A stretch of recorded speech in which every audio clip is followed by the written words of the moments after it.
Happy morning students. நான் உங்கள் தனமிஸ்.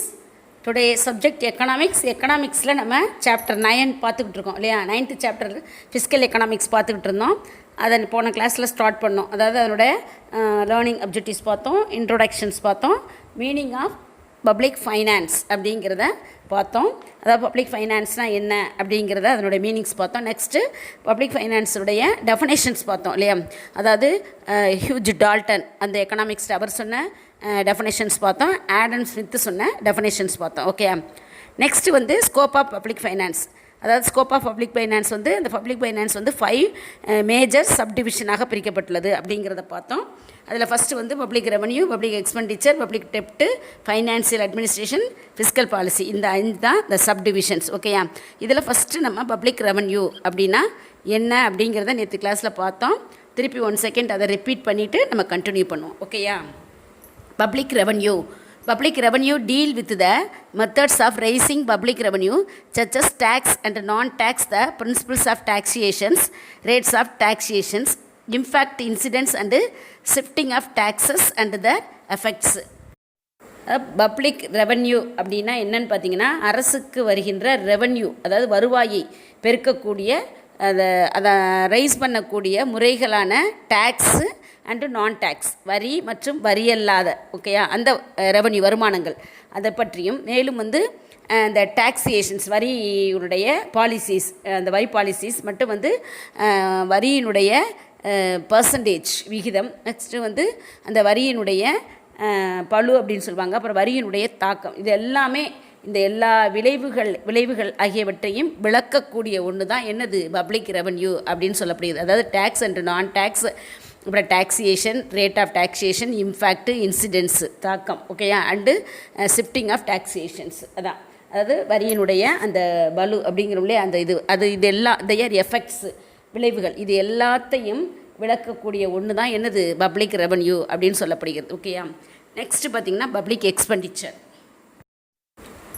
Public expenditure. This part studies the fundamental principles that govern the government expenditures, effects of public expenditures and control of the public expenditures. அதாவது வந்து public ரெவன்யூனா பொது வருவாய், இப்போ public எக்ஸ்பெண்டிச்சர்னா பொது செலவு. ஓகேயா? இது வந்து அரசினுடைய செலவு. இந்த அரசினுடைய செலவு வந்து அந்த பொது செலவுன்னு சொல்லப்படுகிறது. இந்த பொது செலவினுடைய, அதாவது இந்த பப்ளிக் எக்ஸ்பெண்டிச்சருடைய விளைவுகள் என்னன்னு பார்த்தீங்கன்னா, அந்த பப்ளிக் எக்ஸ்பெண்டிச்சரை கட்டுப்படுத்துதல் போன்றவற்றை சார்ந்த அந்த பேசிக்கான பிரின்சிபல்ஸ் இருக்கு இல்லையா, கோட்பாடுகள், அந்த பிரின்சிபல்ஸ் கோட்பாடுகளை கொண்டுள்ளது தான் வந்து இந்த பப்ளிக் எக்ஸ்பெண்டிச்சர்ஸ் அப்படின்னு சொல்லப்படுது. ஓகே, அதாவது இந்த ஃபண்டமெண்டல் பிரின்சிபல்ஸ், அடிப்படை கோட்பாடுகளை கொண்டுள்ளது இந்த பப்ளிக் எக்ஸ்பெண்டிச்சர்ஸ் அப்படிங்கிறது. ஃபண்டமெண்டல் பிரின்சிபல்ஸ், அடிப்படை கோட்பாடுகளை கொண்டுள்ளது அப்படின்னு சொல்லப்படுகிறது. ஓகே, நெக்ஸ்ட் வந்து பார்த்திங்கன்னா பப்ளிக் டெப்ட். பப்ளிக் டெப்ட் அப்படின்னா அரசினுடைய கடன், பொது கடன் அப்படின்னு சொல்லலாம். ஓகேயா? அதான் வந்து பப்ளிக் டெப்ட் அப்படின்னு சொல்லப்படுகிறது. அந்த public dept deals with the methods of rising loans from internal and external sources. The Burton, effect and ரீடெம்பஷன் of the public dept fall under this head. இந்த பப்ளிக் டெப்ட் அப்படிங்கிறது பொதுக்கடன் அப்படின்னு அர்த்தம். இது வந்து பார்த்திங்கன்னா இன்டர்னல் அண்டு எக்ஸ்டர்னல், ஓகே, உள்நாட்டு and internal and external அப்படின்னு அது மூலம் பெறக்கூடிய கடன்கள், உள்நாடு வெளிநாட்டுகள் மூலம் பெறக்கூடிய அந்த கடன் இருக்குல்ல, அந்த கடன்களை, அதாவது அந்த ரிசோர்ஸஸை பற்றி சொல்லப்படுவது தான் வந்து இந்த பப்ளிக் டெப்ட் அப்படின்னு சொல்லப்படுகிறது. இந்த பப்ளிக் டெப்ட்டில் வந்து பேர்டன், சுமை அப்படிங்கிறது வந்து அதன் விளைவுகள் மற்றும் அதை திருப்ப செலுத்தக்கூடிய அந்த ப்ரொசீஜர்ஸ், முறைகள் மற்றும் இந்த ஹெட்டிங் கீழே வரும், இந்த தலைப்பின் கீழே வரக்கூடியது தான் பப்ளிக் டெப்ட். ஓகே, நெக்ஸ்ட்டு வந்து ஃபைனான்சியல் அட்மினிஸ்ட்ரேஷன். ஓகேயா? ஃபைனான்சியல் அட்மினிஸ்ட்ரேஷன் அப்படிங்கிறது என்ன, நிதி பற்றிய ஒரு நிர்வாகம் அப்படின்னு சொல்லலாம். ஓகேயா? This part deal with the study of the different aspects of public budget. The budget is the annual master financial plan of the government.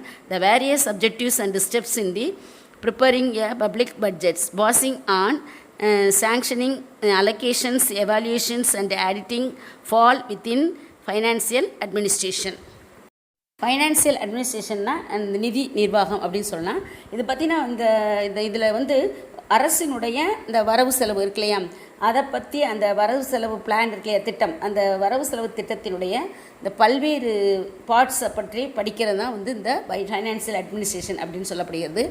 மேலும் இந்த ஆனுவல் பட்ஜெட். அதாவது பட்ஜெட்னாலே உங்களுக்கு தெரியும், வரவு செலவு திட்டம் தான் பட்ஜெட் என்பது இல்லையா, நம்ம படிச்சிருக்கோம்ல. அந்த வரவு செலவு திட்டம் என்பது ஓராண்டு 1 இயர்க்கான அந்த அரசினுடைய எந்த அளவுக்கான அந்த பிளான், அந்த வரவு செலவு திட்டத்திற்கான நிதி தேவைப்படுகிறது, அந்த நிதி எவ்வளோ வேணும் அப்படிங்கிறது திட்டமாக. மேலும் இந்த வரவு செலவு திட்டத்தினுடைய பல்வேறு நோக்கங்கள் பற்றியும் அதனை எப்படி தயாரிப்பதற்கான முறைகள், வழிமுறைகள் என்னென்ன அப்படின்னு பற்றியும், அதுக்கு எவ்வளவு நிதி தேவைப்படும், ஃபைனான்ஸ் எவ்வளோ வேணும் அப்படிங்கிறது, அது எவ்வளோ ஒதுக்கணும் அப்படிங்கிறத பற்றியும், அதை எப்படி வேல்யூ பண்ணணும், மதிப்பீடு செய்யணும் அப்படிங்கிறது பற்றியும், மற்றும் அதனை எப்படி ஆடிட்டிங் பண்ணணும், இதை எல்லாமே இந்த நிர்வாகத்தை அனைத்து இந்த ஃபைனான்ஸ் அட்மினிஸ்ட்ரேஷன் அனைத்தையும் இதன் கீழே கொண்டு வருவதற்கு பேர் தான் ஃபைனான்சியல் அட்மினிஸ்ட்ரேஷன் அப்படின்னு சொல்லப்படுது. ஓகேயா, அதாவது இதில் எல்லாமே உங்களுக்கு கொடுத்துருக்கு. Preparing the public budget, passing on sanctionings, allocations, evaluations and auditing. ஓகேயா, அதான் ஆடிட்டிங்னா என்னது, அந்த ஆடிட்டிங் பண்ணுறது. நெக்ஸ்ட் எவால்யூஷன்ஸ் மதிப்பீடு செய்தல், நெக்ஸ்ட் அலோகேஷன் ஒதுக்கீடு செய்தல், மற்றும் அதற்கான பாசிங் வழிமுறைகள். நெக்ஸ்ட் இதெல்லாமே கொண்டு வரக்கூடிய ஒரு நிர்வாகத்திறமையை தான் என்னென்னு சொல்லப்படுகிறது, ஃபைனான்சியல் அட்மினிஸ்ட்ரேஷன் அப்படின்னு சொல்லப்படுகிறது. ஓகேயா, next fiscal policy. Taxes, subsidies, public debt and public expenditure are the instruments of fiscal policy. Fiscal policy அப்படின்னா நிதி கொள்கை அப்படின்னு தெரியும் நமக்கு இல்லையா.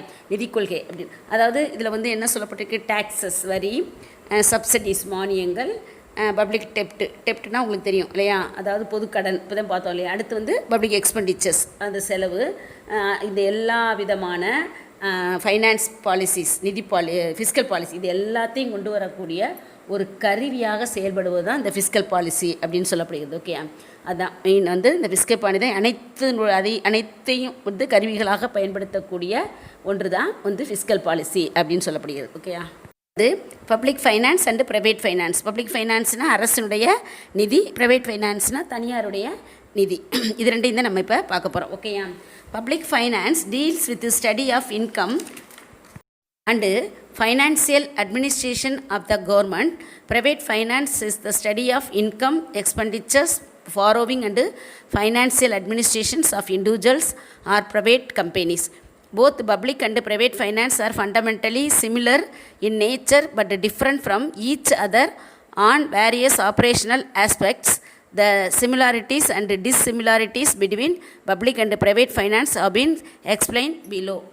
பப்ளிக் ஃபைனான்ஸ் அப்படின்னா என்னென்னு பார்த்தீங்கன்னா, அந்த கவர்மெண்ட்டுடைய இன்கம், அதனுடைய எக்ஸ்பெண்டிச்சர்ஸ், அதனுடைய டெப்ட் கடன், மற்றும் அதனுடைய ஃபைனான்ஸ் அட்மினிஸ்ட்ரேஷன், இதை பற்றியெல்லாம் விளக்கக்கூடிய ஒன்று தான் பப்ளிக் ஃபைனான்ஸ் அப்படின்னு சொல்கிறது. ஓகேயா, அதே சேம் டைம்ஸ் ப்ரைவேட் ஃபைனான்ஸ் அப்படிங்கிறது ஒரு தனி நபர் அல்லது ஒரு தனியாருடைய நிறுவனம், ஒரு இன்ஸ்டிடியூஷன்ஸ், அதனுடைய ஒரு தனிப்பட்ட ஒரு மனிதனுடைய ஒரு இன்ஸ்டிடியூஷனோ, ஒரு ஆர்கனைசேஷனோ, ஒரு கம்பெனியோ, அதை பற்றி அதனுடைய இன்கம், அதனுடைய செலவு, அதனுடைய அந்த கடன் மற்றும் அதனுடைய ஃபைனான்ஸ் அட்மினிஸ்ட்ரேஷன் ஆகியவற்றை பற்றி படிக்கிறதுக்கு பேர் தான் ப்ரைவேட் ஃபைனான்ஸ் அப்படின்னு சொல்லப்படுது. ஓகேயா, அப்போ பப்ளிக் ஃபைனான்ஸ் மற்றும் ப்ரைவேட் ஃபைனான்ஸ் அது ரெண்டுமே என்னத்தை ஃபேஸ் பண்ணியிருக்கு, ஃபைனான்ஸ் அடிப்படையில் இல்லையா. ஃபைனான்ஸ் அடிப்படை போல் ஒன்று போல் இருந்தாலும் அவற்றுடைய அளவு, அதனுடைய அந்த அப்ஜெக்டிவ்ஸ் நோக்கம், அதனுடைய காசஸ், அதனுடைய ஆஸ்பெக்ட்ஸ் ஆகியவற்றில் நிறைய வேறுபாடுகள் இருக்கும். ஓகேயா, ஏன்னா கவர்மெண்ட் நிறுவனத்திற்கும் தனியார் நிறுவனத்திற்கும் அந்த மாதிரி நிறைய இந்த அப்ஜெக்டிவ்ஸு, இது சொன்ன காசஸ்ஸு, ஆஸ்பெக்ட்ஸு, இதில் எல்லாம் நிறைய வேறுபாடுகள் உள்ளன அப்படின்னு சொல்லப்படுகிறது. ஓகேயா, பார்த்தீங்கன்னா இதனுடைய ஒற்றுமைகள், அதாவது சிமிலாரிட்டிஸ் பார்க்க போகிறோம். ஃபஸ்ட்டு எதுக்கு பப்ளிக் ஃபைனான்ஸுக்கும் ப்ரைவேட் ஃபைனான்ஸுக்குள்ள சிமிலாரிட்டிஸ் என்னென்ன அப்படின்னு பார்க்குறோம். ஓகே, முதல்ல ரேஷ்னாலிட்டின்னா அதனுடைய அதை பிரித்து பகுத்தறியக்கூடிய தன்மை. ஓகே, அதான் ரேஷ்னாலிட்டி அப்படின்னு சொல்லுவோம். Both public finance and private finance are based on the rationality, maximisations of welfare and least cost factor combinations underline both. அதாவது பப்ளிக் ஃபைனான்ஸாக இருந்தாலும் சரி, ப்ரைவேட் ஃபைனான்ஸாக இருந்தாலும் சரி, இதனுடைய அடிப்படையாக இது ரெண்டுமே அந்த ரேஷ்னாலிட்டியை அடிப்படையாக கொண்டது அப்படின்னு சொல்லப்படுகிறது. ஓகே, இரண்டுமே என்ன செய்யப்படுகிறதுனா குறைந்த, அதாவது ரொம்ப லோ எக்ஸ்பெண்டிச்சர்ஸ், குறைந்த செலவில் அதிகப்படியான வெல்ஃபேர், அதாவது என்ன சொல்கிறது, மேக்ஸிமைசேஷன் ஆஃப் வெல்ஃபேர், எந்த அளவு அதிகப்படியான அளவில் நலனை பெற முடியும் அப்படிங்கிறத முக்கிய நோக்கமாக கொண்டு செயல்படக்கூடியது தான் ரெண்டுமே. ஓகே, அது ரெண்டு கடையில் ரேஷ்னாலிட்டியும் ஒரே மாதிரி தான் இருக்கும். ஓகேயா? அதே சமயத்தில் இது குறைந்த செலவில் ரெண்டுமே அதிக அளவில் வெல்ஃபேர் நலனை பெற வேண்டும் என்பது தான் அதனுடைய நோக்கமாக இருக்கும் அப்படின்னு சொல்லப்படுகிறது. ஓகேயா? நெக்ஸ்ட்டு வந்து பார்த்திங்கன்னா limit of borrowings. Both have a apply restraint with the record of borrowing. The government also cannot live beyond its means. There is a limit to deficit financing by the state also. Limit to borrowing அப்படின்னா borrowing கடனுக்கான அந்த வரைமுறை limit. Okay, கடனுக்கான அந்த limit என்ன அப்படின்னு பார்த்தீங்கன்னா இரண்டுமே, அதாவது எது பப்ளிக் ஃபைனான்ஸாக இருந்தாலும் சரி ப்ரைவேட் ஃபைனான்ஸ் இரண்டுமே வந்து இந்த பாரோவிங் லிமிட் டு பாரோவிங், அதாவது வந்து கடனுக்கான அந்த வரையறை ரெண்டுக்குமே உள்ளது, ரெண்டும் கொண்டுள்ளது அப்படின்னு சொல்லப்படுது. மேலும் வந்து தனதுடைய அந்த ரெவன்யூ இருக்கு இல்லையா, வருவாய், அந்த வருவாய்க்கு அப்பால் வந்து அரசும் செல்வதில்லை. அதே சமயம் அந்த அரசினுடைய அந்த டெபிசிட் பற்றாக்குறை பட்ஜெட்ஸ் இருக்கு இல்லையா, வரவு செலவு திட்டத்திற்கு எல்லை இருக்கிறது. ஓகே, அரசினுடைய வரவு செலவு திட்டத்திற்காக எல்லை இருக்கிறது அப்படின்னு சொல்லப்படுகிறது. ஓகே, இது வந்து ரெண்டுக்குமே உண்டு, ரெண்டுக்குமே கடனில் வரையறை கொண்டுள்ளது, ரெண்டுமே வந்து வருவாய்க்கு அப்பால் அதிகம் செல்வதில்லை ரொம்ப. அது மாதிரி அரசுமே டெபிசிட் செலவில் வந்து அந்த வரவு செலவு இருக்கு இல்லையா, அந்த வரவு செலவு திட்டம் ஒரு எல்லை இருக்கும் இல்லையா, அந்த எல்லை அது ஒரு எல்லையோடு வச்சுக்கிறோம். அந்த எல்லைக்கு மேலே டெபிசிட்டை கொண்டு போகிறதில்ல, வரவு செலவு திட்டத்தை வந்து அந்த எல்லையோடு வச்சுக்கொள்வது. ஓகேயா? அதுதான் அப்போ தான் அந்த கடன் லிமிட்டு, அந்த ஒரு எல்லைக்கு மேலே அந்த வரவு செலவு திட்டத்தை கொண்டு போனோம்னா அப்புறம் கடன் லிமிட்டு தாண்டி போய், அதனால் அந்த லிமிட்டாக வச்சுக்கிறது. ஓகேயா? இந்த ரெண்டுக்குள்ள ஒற்றுமைகள். நெக்ஸ்ட்டு பார்த்திங்கன்னா ரிசோர்ஸ் யூட்டிலைசேஷன். ரிசோர்ஸ் யூட்டிலைசேஷன்னா வளங்களை பயன்படுத்துதல். ஓகேயா? ரிசோர்ஸ்னால் உங்களுக்கு தெரியும் வளங்கள், அதை பயன்படுத்தக்கூடிய ஒற்றுமைகள் என்னென்ன அப்படின்னு பார்ப்போம். ஓகேயா?